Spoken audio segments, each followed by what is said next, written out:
Hello, everybody. Welcome back. Welcome back to the channel, where it is World Cup Central. I like that. Yeah? I like that. Even though we're a couple days delayed. Well, you know, that's the one thing that we it have was to work live on. once. It was live once. But yeah, so our video yesterday that came out was a couple days delayed, but we are recording this on July 29th, I believe. Yes. The timestamps down below, like always, but we're going to talk about the two major games I think that just happened. The teams we're following, you know, there's a lot of teams. I guess the first thing we'll talk about is Keira Walsh. I guess, okay, there's good news and there's bad news. As everyone saw, she got injured, and a lot of people thought it was her ACL. I mean, you know, it looked just like we've seen them in the past where they've, torn them and get carted off the field. And it's almost like the players instantly know. Yeah. You know, it's my knee or whatever. The good news is reports just came out, and official word has come out that it was not her ACL. Phew. Good. I'm happy to hear that. That's the good news. The bad news is who knows if she'll play again at the World Cup. Yeah, it's awful. Heartbreaking. Horrible. We'll start with this. We'll start with the England-Denmark game. Actually, we'll talk about the game, and when we get to that moment, we'll kind of talk about that, because England-Denmark played, that was always going to be a good match. England in their first match didn't look great against Haiti. They struggled. So going in against Denmark, was it going to be the same line, or was it going to be changed? First thing I noticed that Rachel Daly, she actually got reassigned to the back line because she can play both, and she was picked for the squad as a forward, but Serena said, we're going to put you on the back line this game, and she actually got an assist, so hey. Yeah, worked out in their favor. Yeah, so I mean, and Lauren James started in the 6th minute. She scored, and it was a beauty. Yeah. It was great, and everyone excited, and Rachel had the assist, and I mean, at that point, I'm thinking, okay, England's back. Denmark's a tough team, but I'm like, England's back. There's a few close chances for Denmark. Purnell had a couple shots. Denmark was playing well. The 23rd minute, Denmark got close, and the 28th minute, Denmark got close. But I believe it was the 34th minute or 36th minute. That's when tragedy struck. I'm reading from this article here. Walsh went down in the 35th minute of England's second Group D game, her studs seemingly getting stuck in the turf after she overstretched her right leg and twisting the joint as she landed. The 26-year-old left the pitch on a stretcher in tears after appearing to say, "I've done my knee," to medical staff as they approached her. Yeah, and we, everyone saw that. She goes, I've done my knee. At that point, we all thought it was ACL. I think she thought it was too. Yeah. And even when they showed her on the TV, you could see her. I think it was Georgia Stanway who she was trying to help her, and Kiera was very upset. She goes, no, get off. Oh yeah, get off, back off. It looked like she was like getting grass off of her face or something. But she was so, I'm sure the moment it happened, I'm sure she thought it was ACL. But then we did actually get word today that it was not an ACL. Keira Walsh did not suffer ACL injury, but World Cup fitness hopes are unclear. The midfielder will miss the Lionesses' final group stage match with China on Tuesday, but will remain in Australia to undergo further medical assessments. Yeah, and who knows what that means? I mean, it could be something like Sam Kerr. We don't really know the extent of Sam Kerr's injury. Realistically, it could have been as bad as this, but Sam Kerr, we'll talk about in a second, looks like she's going to play in the next game. We just don't know long-term where this leaves England. Serena Vigman had a quote that she couldn't walk off the field, so we are concerned. Yeah, they took her off on a stretcher. And everyone looked concerned. I mean, obviously, Lucy Bronze, the whole entire game, she just looked sad, you know what I mean? The first thing I thought of, not first thing, but I'm sure Leah Williamson's her best friend, and I'm sure Leah texted her immediately and say, no matter what it is, you'll be okay, because Leah can empathize that whatever it is, it's okay, we can deal with it. She has that support, and Leah's probably at home and thinking, and Beth too, oh my God, another one, and because Beth's on vacation.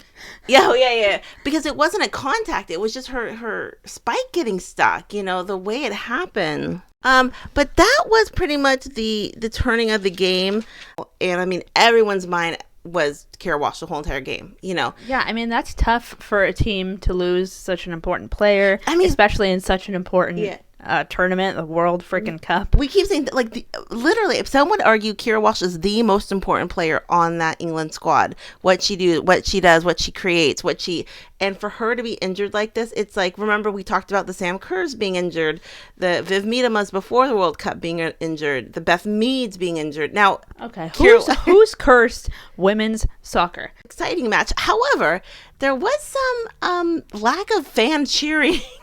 Yeah, what the heck?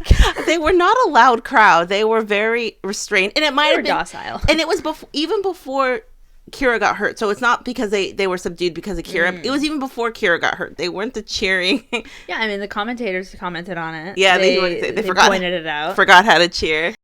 We were kind of watching a little bit of the Panama Jamaica game, and they were going crazy. Yeah, they were kind of going wild for Jamaica. Yes. Yeah, maybe the Danes are a little more subdued, and English fans are either crazy or subdued. You know what I mean? You think of two types of people. English people, either the crazy. I always thought they were wild. Yeah, wild. Well, I'm always thinking that a lot of the crowd is Australia. Yeah. Because it's, because it's in so Australia. They're kind of neutral. So, yeah, maybe they're kind of neutral. Yeah, that's true. Or maybe they find them as enemies, both of these teams. So they didn't want to cheer for them. Yeah. That's it. Maybe, yeah, absolutely. So 1-0, she doesn't have an ACL, which is good, but will she be back in the World Cup? Who knows? More than likely. I don't know. Who knows? Cross her fingers, say our prayers. Yeah. And hope for the best. Gutted for England and the England players and all the English. The positives are they won that game.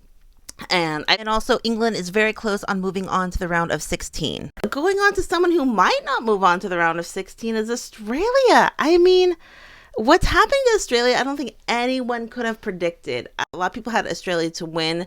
They still could win. Australia played Nigeria, and they lost. It was 3-2 Nigeria. Again, no Sam Kerr, still injured. And also no Mary Fowler. She actually as well got injured. And, those are two important players.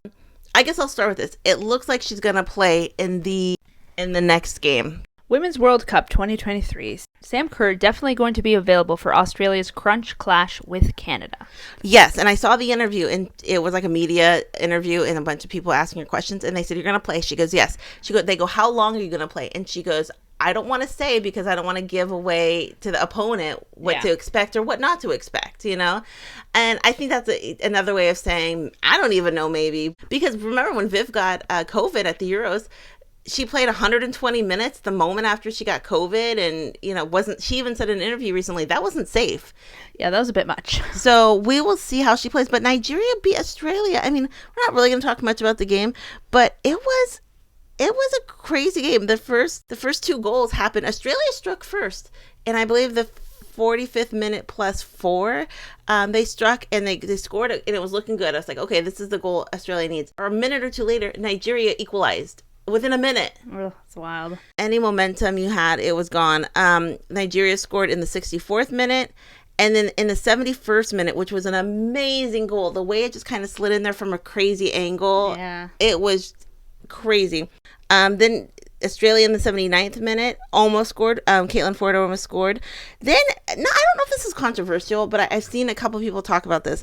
In the when they added time, they added 11 minutes, and I saw some discord online saying 11 minutes was excessive based on the game. Conspiracy theory stuff, but FIFA is really pushing for, they have their favorite teams they want to win. Obviously, Australia being the home team, they're pushing for Australia to, at all costs, win. So they've told, they added 11 minutes to help Australia out. Oh, that's a bit dirty. What do you think? Do you think that's completely conspiracy, or do you think there's any truth to that? The thing about conspiracy theories is they're true. No. Everything is wild. Aliens are coming for us. I know, apparently the aliens. Aliens are real. No. The world is a crazy place. So believe in crazy because wilder things have happened. So I wouldn't put it past FIFA to do this. But also, I don't know, on the other end, it's like, yeah, maybe not. Maybe it's just... The one thing I think about FIFA is they are money hungry. Like any big corporation is. There isn't, but, we all know about the reason why the Men's World Cup was in Doha was because they got paid off. I mean, I don't know if this is truth, but I think a lot of people think FIFA has a lot of corruption internally. Oh, yeah. And although I don't think this was true for this game necessarily, I think there's a lot of corruption within FIFA. So I think Name me a big business that isn't corrupt. Right. After all was said and done, the 11 minutes, I guess, did help Australia because they did score in the 90th plus 9, I believe. Alana Kennedy scored. Ended up 3-2. But there was actually another opportunity after that they could have scored. So 11 minutes actually really did help. Yeah. At the end of the match, most people said their commentary was Nigeria finished their chances. Australia had most control of the game, but Australia could not finish their chances. The chances Nigeria had, they finished them. They made them count.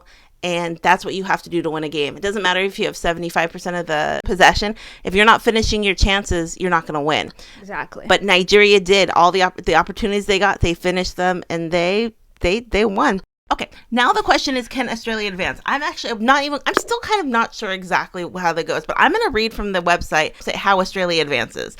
Australia advances to the round of 16 with win versus Canada or draw versus Canada, and Nigeria loss versus Ireland, and favorable tiebreaker versus Nigeria. Australia is eliminated with a loss versus Canada or a draw versus Canada, and Nigeria win/draw versus Ireland. And Australia wins Group B with a win versus Canada, and Ireland with a win/draw versus Nigeria. Which is kind of wild to me to think that they can still win the group. As we all know, this is like the group of death, the group that is just the group you don't want to be in, and it's a tough group. All the scenarios are possible. They can still win. They can still be eliminated. What are you thinking about this group? Who's moving on? Canada. Yeah, me too. I might have to go with Nigeria. You think so? Okay. Not Australia. Nigeria has the X factor right now. Ireland has officially been eliminated, but it's going to be tight with those 3 teams, and it will be exciting either which way. What do you think? I think Canada, yes, and I think Australia is going to pull it out. I do. I want to say 50-50. Yeah. I don't know. Yeah. I don't know. It's anyone's game, right? What does everyone think? Questions, comments down below. And glad to hear Kiera is not suffering an ACL. Glad to hear Sam Kerr will be back because Australia needs her. And Mary Fowler. Questions, comments down below. We'll talk to everyone later. Have a great night. Bye. Bye.